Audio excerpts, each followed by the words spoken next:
Protect everybody. Bless those who are here and those online. Bless them, King of Glory. Show them your mercies because you're everything to us. We welcome you, Holy Spirit. You are the best healer, best teacher. Come and help us. In Jesus' name. Amen. Amen. Thank you so much, my friends. Welcome in the presence of God. Thank you, worship team. You can have your seats. God bless you so much. Glory to Jesus. We are reading First Chronicles chapter 21. First Chronicles chapter 21. We are beginning with verses 1. Today we're gonna see how you can overcome satanic traps. Satan has some traps that he raised before people. But you must become so sensitive so that you overcome them. You may be having a place of work, you may be jobless, but you must be sensitive in everything you are doing.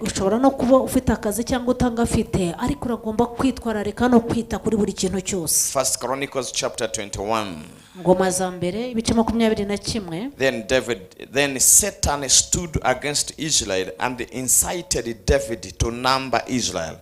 So David said to Joab and the commander of the army, go number Israel from Beersheba to Dan, and bring me a report, and I may know their number.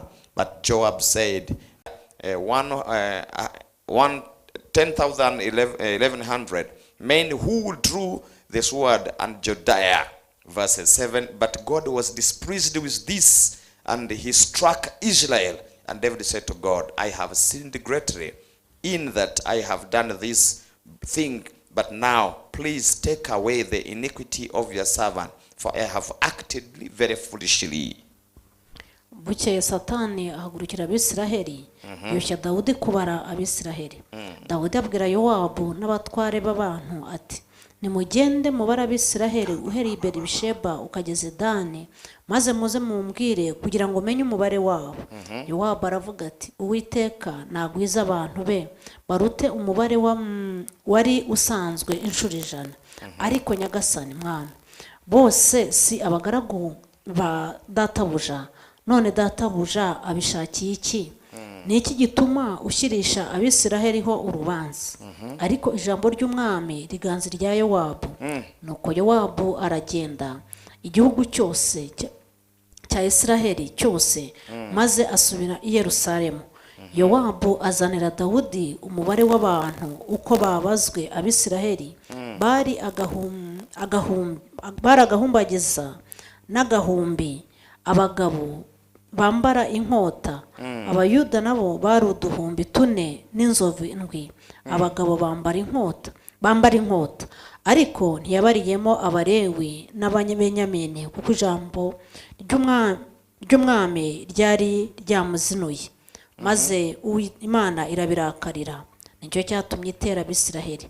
Dawudi abwira Imana ati, ndacumuye cyane kuko nakoze ibyo. Ariko noneho ndakwinginze, kuraho gukiranirwa k'umugaragu wawe, kuko nakoze iby'ubupfu bwinshi. Uwiteka abwira Gadi bamenya wa Dawudi ati, genda ubwire Dawudi uti, Uwiteka aravuze atya ati, nkuzaniye ibihano 3, bihitemo kimwe aba ari cyo nguhanisha. Umurongo wa 11. Nuko Gadi asanga Dawudi aramubwira ati, Uwiteka avuze ngo hitamo icyo ushaka, ari uguterwa n'inzara imyaka 3, cyangwa kumarwaho n'ababisha bawe amezi 3, inkota zabo zikugeraho, cyangwa inkota y'Uwiteka iminsi 3, ariyo mugiga yatera mu gihugu, na marayika w'Uwiteka akarimbura mu gihugu cya Isiraheli cyose.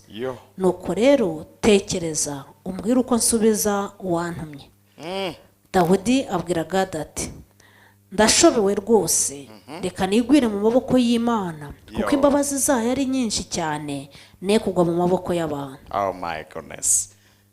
Turabona hangaha umugabo witwa Dawidi. Here we see a man called David. Amaze kuba umwami. After becoming a king. Ariko icyarwanyaga gukomera kwe gikomeza kumuvogera. But what was fighting his greatness kept on placing him. Kankwibutsa yuko mu muryango wa Yesayi nta wundi wigeze uba umwami uretse Dawidi wenyine. Let me remind you that in the family of Jesse, no one had ever become a king apart from David. Nukuvuga ngo cyabujije bene se gukomera cyakomeje kumutega imitego itandukanye. That means that what hindered his brothers to become great, it kept on pressing some traps before David. Niyo mpamvu ari ngombwa kumenya deliverance. That is always important to understand what deliverance is. Kugira ngo bashe kubangamira icyabangamiraga gukomera kwawe. So that you block whatever is trying to block your greatness. Biblia tubwira ngo nuko Dawidi yoshwa na Satani kubara abantu. Now the word says that Satan just attempted David to count the number of Israelites. Aragenda arababara. He went and counted them. Ariko noneho amaze kubabara Imana irakara. Now after counting them, then God was not happy of it. Imaze irambwira ngo hitamo kimwe rero. Now God sent a messenger and said, choose one among three. I'm going to punish you. Nzane mujiga. Should I bring Menzites? Cyangwa nshaka ikindi kintu mbahanisha. Or I bring something else that I punish you? Uyu mutego wose uzanywe n'iki? What is bringing this trap? Dawidi yashutswe na Satani. David was betrayed by the devil. Hari igihe Satani agutega imitego. There is a time when the devil puts traps before you. Kugira ngo ubure umugisha aho Imana ikugejeje. So that you miss a blessing where God has taken you. Ashaka kuyigutega ukiri mutoya. He can put them when you are still young. Ashaka no kuyigutega umaze gukura. Even Satan can bring the traps when you are mature. Niyo mpamvu tugiye kureba uburyo bagomba kuyitsinda. That is why we are going to see how you can overcome such a traps. Kankwibutsa yuko hari imitego igaragara n'itagaragara. Let me remind you this, there are some traps that can be physically seen and those that are hidden. Hari imitego ushobora kumenya ukavuga ngo uriya ni umutego ntago uri bumfate. There are some traps you can see and say that is a trap, it won't catch me up. Ariko hari indi mitego itagaragara ishobora kubihiga ubuzima bwawe. But there are other hidden traps that are after your life. Icyo gihe rero umuntu uzi deliverance cyangwa uzi intambara yo mu mwuka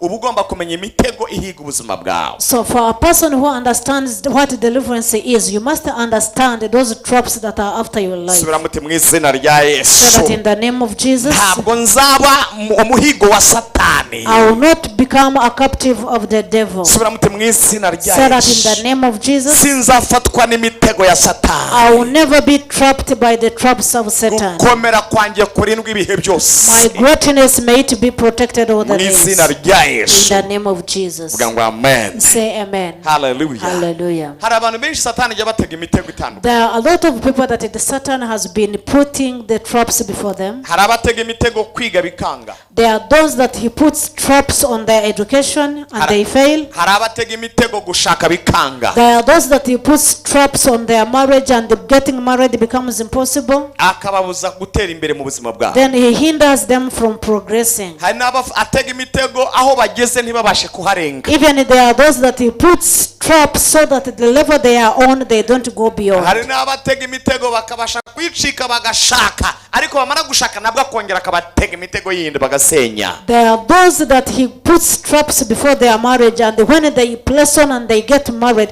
he puts again other traps so that they don't stay in their marriage, they break their marriages. Uragomba kumenya guhangana n'iyo mitego yose kugeza igihe uzayitsindira. So you must understand how to fight such a traps until you overcome them. Dawidi arwana n'imitego yo kudakomera iwabo, arwana n'idubu, arwana n'intare, arabitsinda ageze ibwami.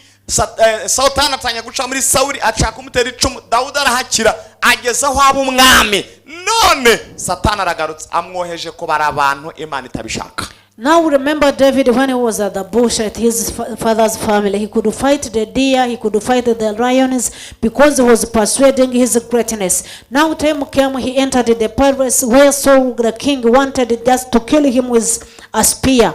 Now David went beyond that. Now the devil is pressing another trap before him of counting the number of the Israelites. iyo mitego yose ntabwo yarazi ko imutegereje. So he didn't know that all those traps are waiting for him. Ariko amaze gukura mu buyobozi, But when he matured in leadership, amenya neza ko agomba kuyitsinda. he understood very well that he has to overcome those traps.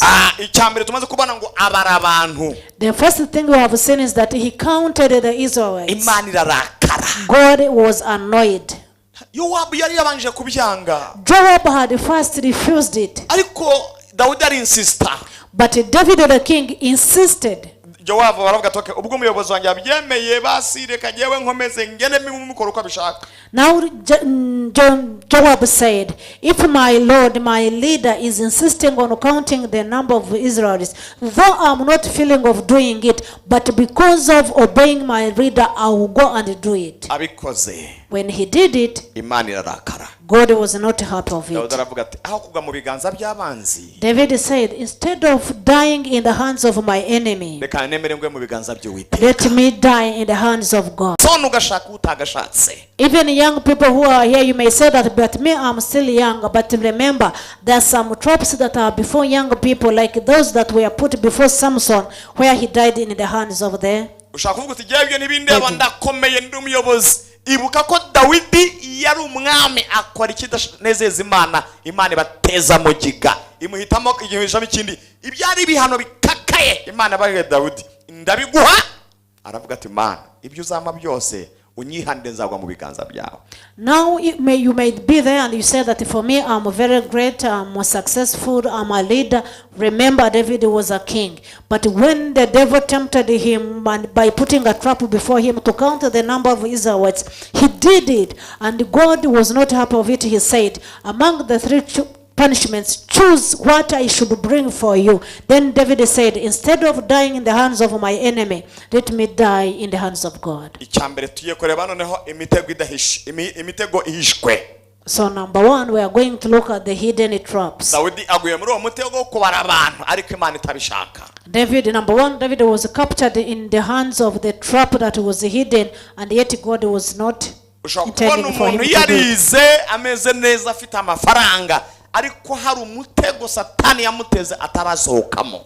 You may say a person is well educated, has got some finances, but when the devil has placed a certain trap that the person has not yet discovered, that he is waiting for the person. Umutego wa mbere nigiye kukwereka rero. The first trap that I'm going to show you is umutego w'ibikomere by'amateka yawe.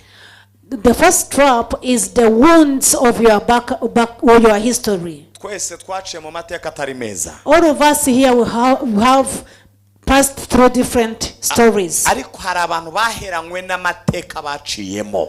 But there are those people who have been upheld by the story that they passed through. Satani agashingira kuri ayo mateka amubwira ngo ntacyo uzimarira. So now Satan comes and says, because of this and this that you have gone through, you won't help yourself, you can't make it. Satani agaca muri ayo mateka akubwira ngo wowe amahirwe y'abandi si uzabona. Then Satan comes through your history and says, because other people have got chances, but because based on your history, you can't have the chances. Reka nguhe urugero. Let me give you an example. Samuel wa kabiri ibice 9 umurongo wa 8. Let us read 2 Samuel. Samuel wa kabiri ibice 9 umurongo wa 8. Chapter 9 verses 8. Turebe umuntu wahuye wari ufite igihe umutego w'amateka yarananiwe kuwigobotora.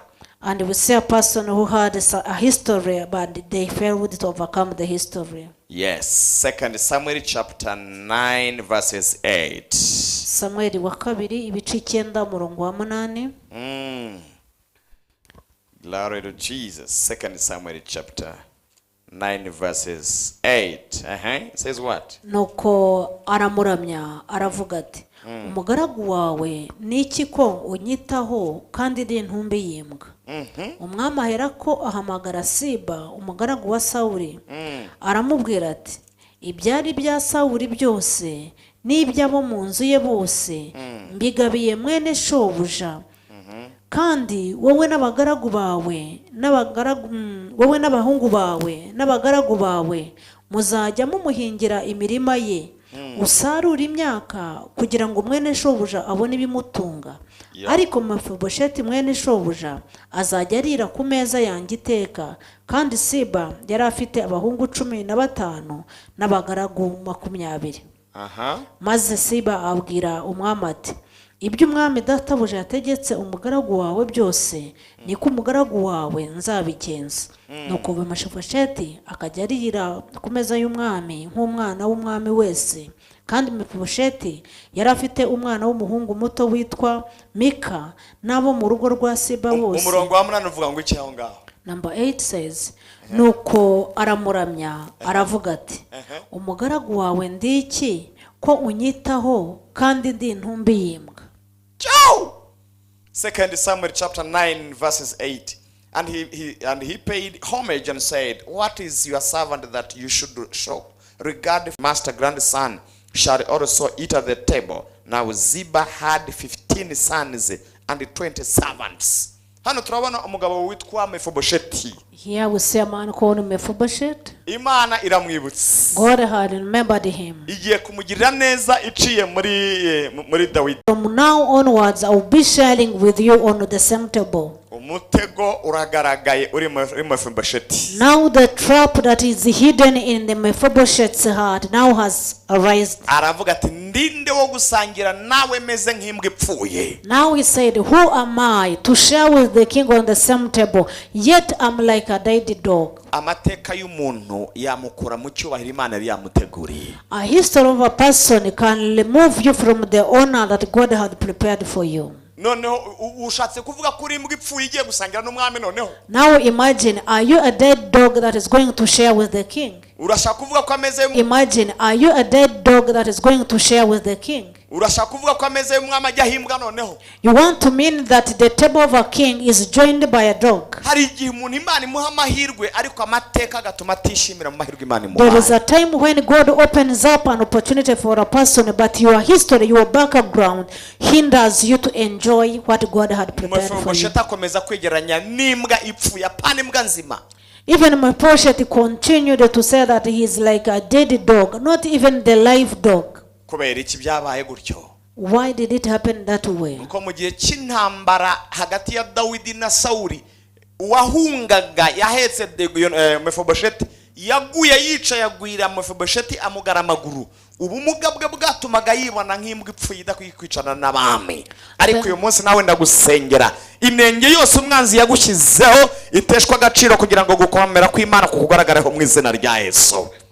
Hallelujah. Now the reason was when David and Saul were fighting in the war, so that as people were fleeing from the war, the one who carried Mephibosheth just fall, and then Mephibosheth was out of the back. He fell down and his 2 legs were broken. So that shame or that blemish had caused Mephibosheth just not to accept himself, to keep saying that he looks like a dead dog. Mefibosheti nuko yibonaga. That is how the image Mephibosheth had on himself, Kubera amateka ibyari byaramubayeho. because of the history of what happened on his life. Ariko ikinshimisha aha. But what makes me enjoy this story, Dawidi abwira Ziba, David told Ziba, wowe n'abana bawe 15 he said, you and your 15 sons n'abagaragu bawe 20 plus your servants are all together at 20. mugiye kuba abapagasi ba Mefibosheti mumuhingire ibyo azeza bizabibye ibyo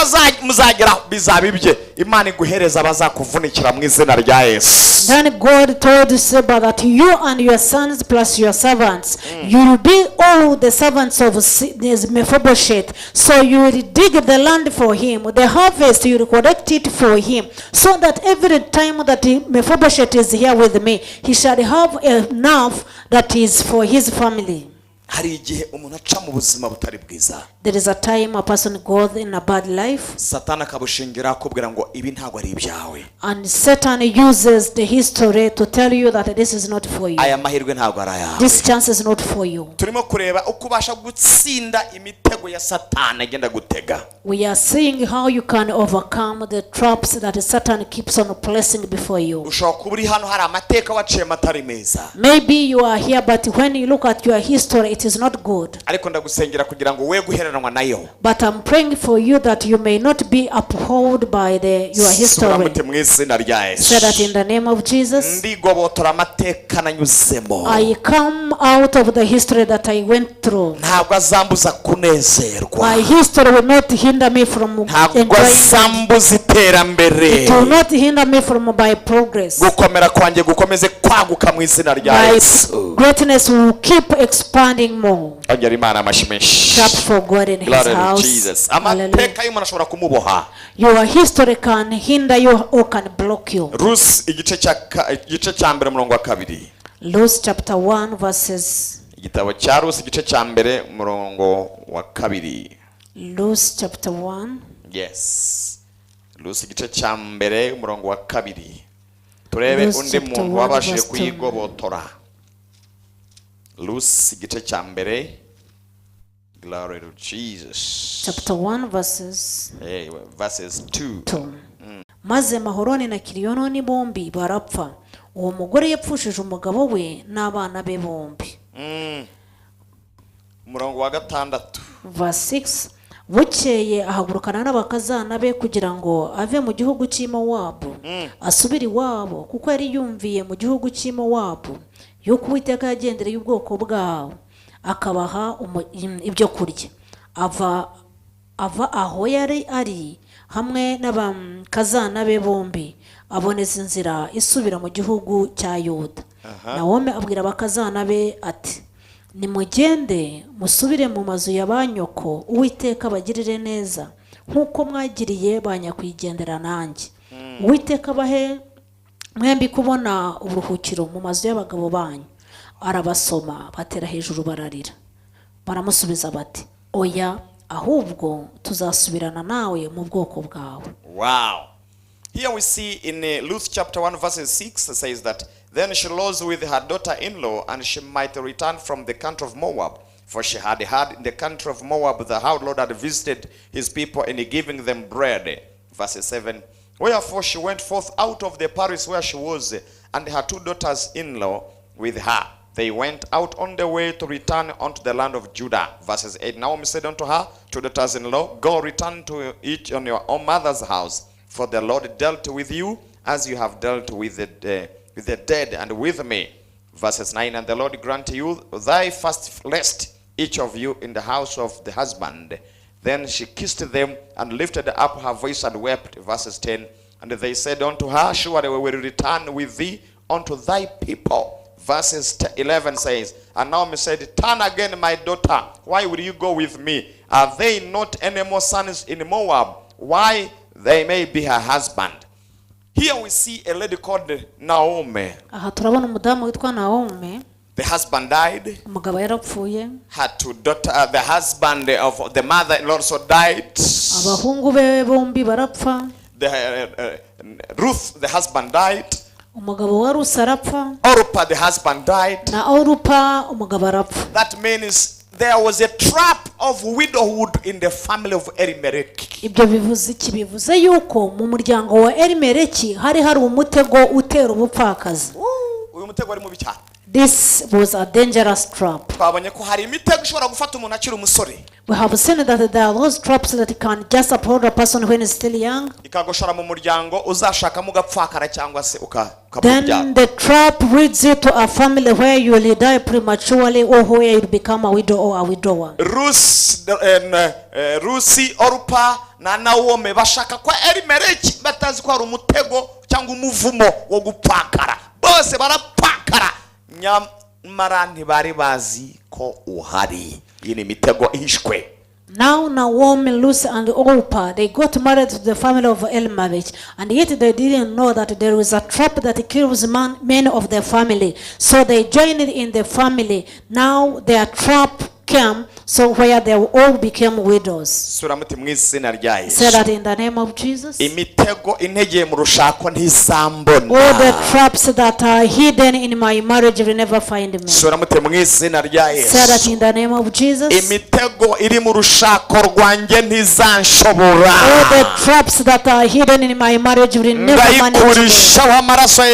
I remove them by the blood of Jesus ongera Christ. Imana amashitwe mu buzima bwawe mu izina rya Clap Yesu. for God as the traps go away from you. Yes. Hari ibintu ubona ukabona harimo imitego. There are things you look at and then you find that there are some traps there. Rusi arawigobotora. So Ruth tried to overcome the trap. Akurikira nyirabukwe He followed the mother-in-law Naomi. Orupa ananirwa kuwigobotora. Orpah failed to overcome the trap. Asigara aho ngaho. He stayed there in his Bibiri homeland. iravuga ngo nuko Rusi ajyana na Naomi. Now Bible says that Ruth went with the mother-in-law. Bagera i Betelehemu. Rusi ahabwa amahirwe yo gushaka umuherwe witwa Bowazi i Betelehemu.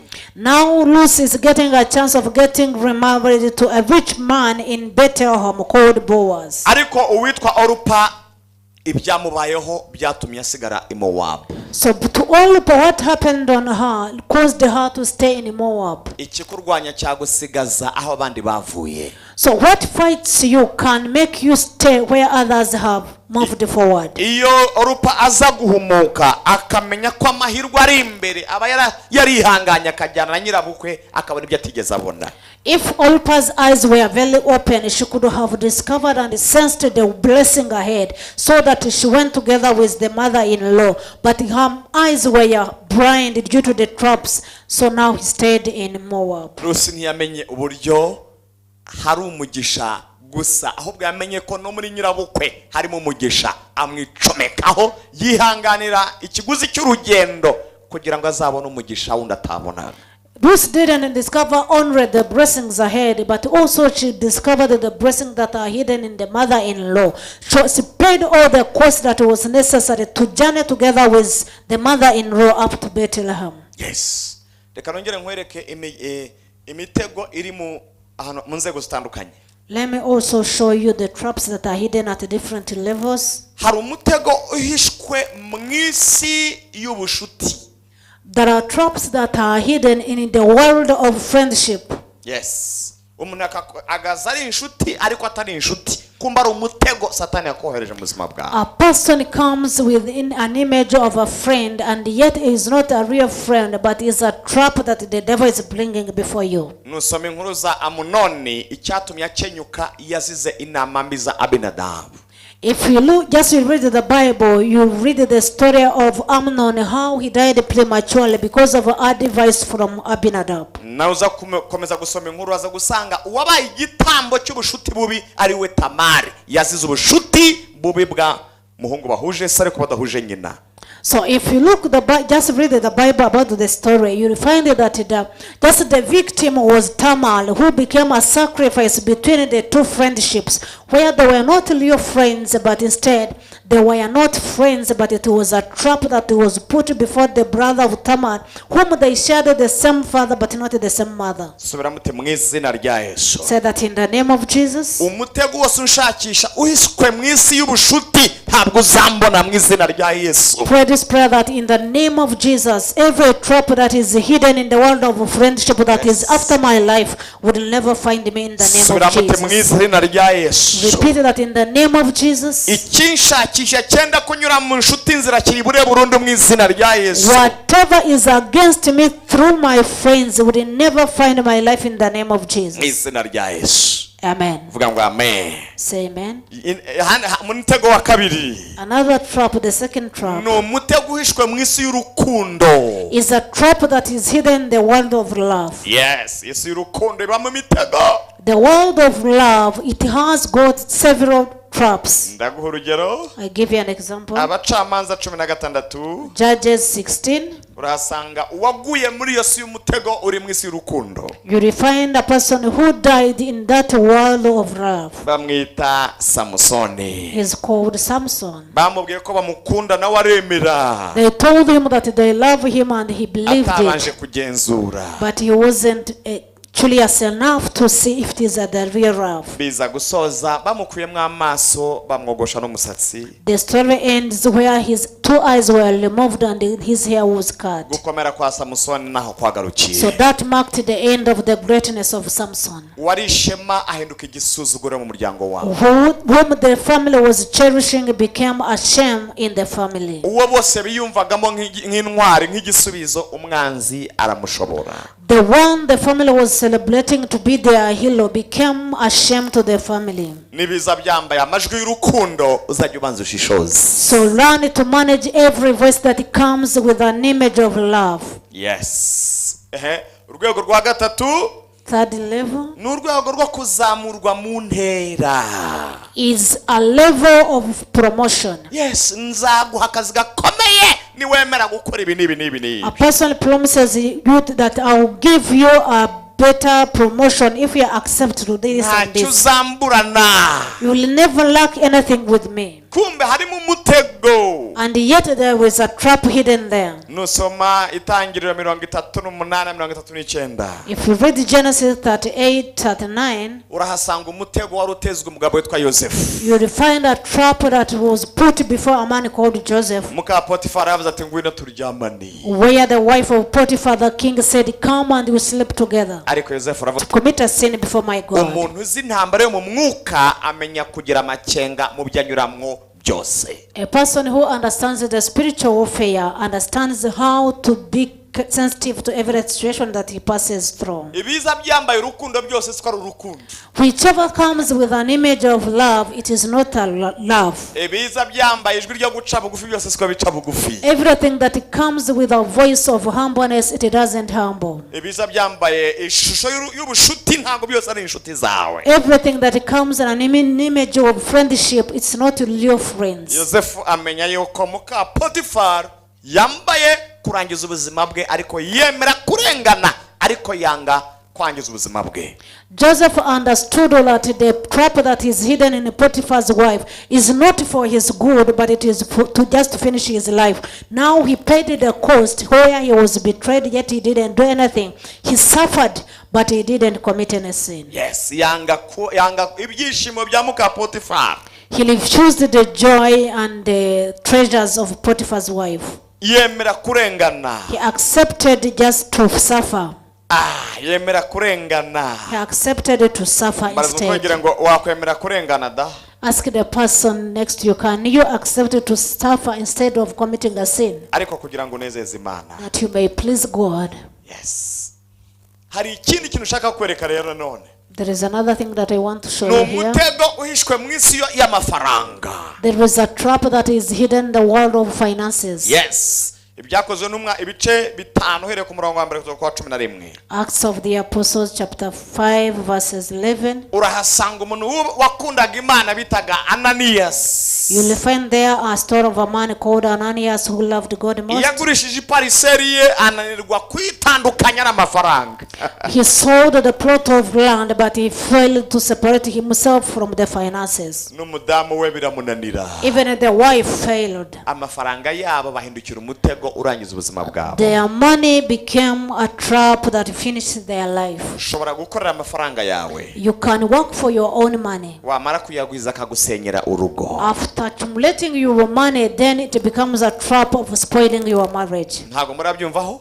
Have you not heard of this? mudafite amafaranga ahagije igihe mwari mufite makeya n'umudamu wawe mwumvikanaga n'umutware amafaranga yamara kwinjiramwo hagatangira kuzamwo inshoreke doze mu biro gutyo urugo rugasenyuka kubera ko amafaranga yabaye umutego urushako rwabo. Don't you know that at the humble beginnings you find a wife and a husband, they're in good terms, they share everything.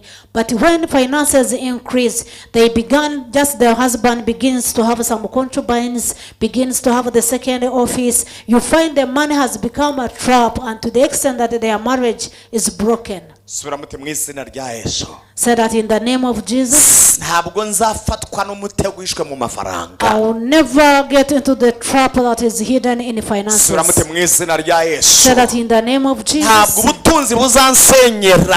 Treasures will never break my marriage. kuzamurwa mu ntera ntabwo bizansenyera. Promotion will never break my marriage. nzakomeza kurirwa mu rukundo rwa Kristo. I keep being discipled in the love of ongera Imana Jesus. amashyi kurindire mu rukundo rwa Kristo. Clap for Jesus as he protects you in the love of Jesus. umuntu uzi deliverance amenya kuba maso kuri buri rwego rwose Imana A ikugejejeho. person who understands the deliverance understands how to be sensitive in every level that the person goes to. ndatekereza nkaho urimo kumva izi nyigisho inshuti yose izazi kugana jya umenya ko hari inshuti yazi ari umutego ku buzima bwawe.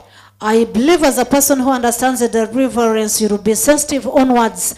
Whoever comes to you will not. Wow. There is a love that can come to you, yet it is not a real love, but it is a trap that is after your marriage. Hashobora kuzamurwa mu ntera atari kuzamurwa mu ntera komutere, ahubwo ari umutego ushaka gusenya aho Imana ikugejeje. There might be a promotion, and yet in such it is not a promotion, but it is a trap that is brought before you that is looking after your marriage. Wari warakubuze akakuzamura mu ntera kugira ngo ajye kwirirwana muri office.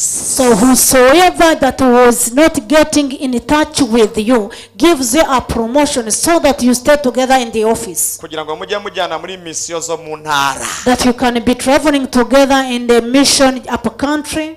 Kugira ngo umwanzi abone aho yinjirira ubuzima bwawe. So that may the devil get away of entering your life. Birashoboka? Is that possible? Yes. Yes. So turimo turareba uko basha gutsinda imitego y'umwanzi. We are seeing how you can overcome the traps of the enemy. Tumaze kubona Ananias kunu yishwe n'amafaranga ye bwite. We have seen how Ananias was distracted by the money, his own money. Amaze kuyabona. After receiving the money, Abesha Petero ngo aya niyo nagurishije. he told lies to Apostle Peter that this is the cost of the plot. Petero ati ntabwo ari jye mubeshe umwuka w'Imana. Now Peter said, it is not me that you are telling lies unto you, but you are telling lies unto the Spirit of God. Ananiya agwa aho ngaho arapfa. So Ananias died on the spot. Umudamu we aza yakererewe. So now the wife come afterwards when she was late. Turi byakoze no mu bice bitanu. That is in the Acts of the Apostles chapter Aramubaza 5. ngo umugabo wawe amafaranga yazanye nibyo koko niyo yose cyangwa ni igice? Again, Apostle Peter asked the wife of Ananias, said, surely is this the total cost of the land of the plot that you sold? Aramubwira ati yego. He said, yes, that is Ibyo it. umugabo yakubwiye ni ibyo. What my husband has told you, that is it. Aramubwira ngo uko imva imirindi y'abavuye gushyingura umugabo wawe nawe bakujyane. Then Peter said, just I can hear the footsteps of those who are coming from burying your husband, let them take you too. Aho hantu Rebecca Safira nawe agwaho abarapfuye. So Sapphira died on the spot also. Azize iki? Why? Ntabwo yagiye kwiba. She didn't steal. Ntabwo yishe. She did not kill. Azize kudategeka iby'Imana imuhaye. It's just the cause that she failed to overcome what God has given her. Ananirwa kubitegeka. She failed just to manage Bimubera umutego. and to deliver that it became a trap to her life. Mu izina rya Yesu. Say that in the name of Jesus. Ibyo Uwiteka azampa ntabwo bizambera umutego. Whatever the Lord will give unto me will never become a trap to my Izina life. rya Yesu. In the name of Jesus. Subiramo icyahigaga ubuzima bwanjye. Say that whatever was against my life, Giciye mu mitungo yanjye. through my wealth, Giciye mu biri wanjye. through my body, Nta bubasha bizongera kongeraho mu it izina rya has Yesu. no power over my life. It has no authority over my life. Ongera Imana amashyi menshi. Clap for God in his house. Yes. Amen. Ni ngombwa kumenya guhangana n'izo mbaraga. It is always of great importance to understand how to fight such a powers. Yes. Uzi ko umuntu ashobora kuvunwa n'intebe yiguriye. Did you know that a person can be broken by a chair he or she brought for herself? Uzi ko wakwicwa n'imodoka wiguriye. Did you know that you can be killed by a vehicle that you bought yourself? Mu yandi magambo ukaba wariguriye ikishi. In other words, you bought something that will kill you. Subiramo mu izina rya Yesu. So that in the name of Jesus, Ntabwo nzigurira ikishi mu izina rya I will Yesu. never buy something that will kill myself. Subiramo nta kishi kizaturuka iwacu mu izina rya So that Yesu. nothing that will come in our family that will kill us. Ongera Imana amashyi kigize kure y'iwawe na Clap murawe mu for izina God rya as Yesu. you chase it away from your family. Yes. Yes. Yes, Niyo yes. mpamvu ugomba kumenya deliverance. That is why you need to understand the deliverance. Ushobora kwigurira intebe ikakuvuna. You can buy a chair with your money and the chair in return breaks you. Nta urumva wishwe na dushe yiyubakiye se. Have you not heard of a person who were killed by the bathrooms that they built themselves? Yes. So, Yes. hallelujah. Hallelujah. Hallelujah. Hallelujah. Icya gatanu, Number 5. umutego ushobora guturuka mu babyeyi bawe. A trap can come through your parents. ababyeyi bawe bakaba umutego ugutera kuruha ubuzima bwawe bwose. Your parents become just a trap that causes you to suffer all the days of your life. Urugero, An example, umubyeyi ashobora kukuvuma. your parent can curse you. Ashobora kukuvuma. Can curse you. Nko mwitangira ibice 9:19. Like in Genesis 19:19, Nowa avuma abamukomokaho. Noah cursed his sons. Umubyeyi wawe, papa wawe yakuvuma. Your father can curse you. Mama wawe yakurusha, yakugambanira. Your mother can betray you. Ndimo ndakwereka imitego ya Satani yanyura mu babyeyi bawe I'm utabaye showing maso. you the ways where the traps of the devil can pass through. Yisomye itangiriro 27. When you read Genesis chapter 27, umurongo wa gatandatu kugeza kwa 30. verses 6 to 30, Itangiriro 27. Genesis 27, gatandatu kugeza kuri 30. from verse 6 to 30, uhasanga umumama agambanira umwana we. we find a story of a mother betraying her own son. Yarabizi neza yuko igihe kigeze kugira ngo umutware we atange umurage yipfire. She knew it very well that now it is high time that her husband, the father of the sons, is going to give an inheritance so that he dies. Isaka abwira imfura ye. Isaac told his firstborn, Mwana wanje, he said, my son, nzana umuhigo wawe nije mpage nguhesha umugisha. go and prepare me the most delicious meal so that I bless you before I die. Rebeka arabyumva. Now Rebecca heard of it. Ajya mwihema abwira Yakobo ati genda uzane itungo ndibage ugende iso aguhereza umugisha mu kimbo cya Esau. Now Rebecca went back in the tent and told Jacob, my son, bring one of the goats so that I prepare a meal that your dad loves most, so that you present it before him, so that he blesses you. Yakobo arabikora nkuko mama we yamubwiye. So Jacob did it the way the mother told him. Atinya kwegera se. He feared to approach the father. Dadi nabimenya aramvuma. He said, when my father discovers that I'm not Esau, he will curse me. Rebeka aravuga ati nakuvuma umuvumo unzeho. Rebecca said, if he curses you, let the curse be unto me. Nuko byagenze. That is how it happened. Isaka ahereza umugisha uwataka wuhaye. So Isaac blessed the person that he shouldn't bless. Umutego w'umuruho wa Esau wavuye kuri mama wamubyaye. So the trap of failing and toiling became just on Esau's life, came through his own mother. Esau atangira kuruha kubera mama we. So Esau began struggling because of the mother. Umuryango amakimbirana aravuka kubera ko Rebeka yivanze muri gahunda. So disputes began to arise in the family because Rebecca had involved herself in the blessing issue. Biviramo ya Rebeka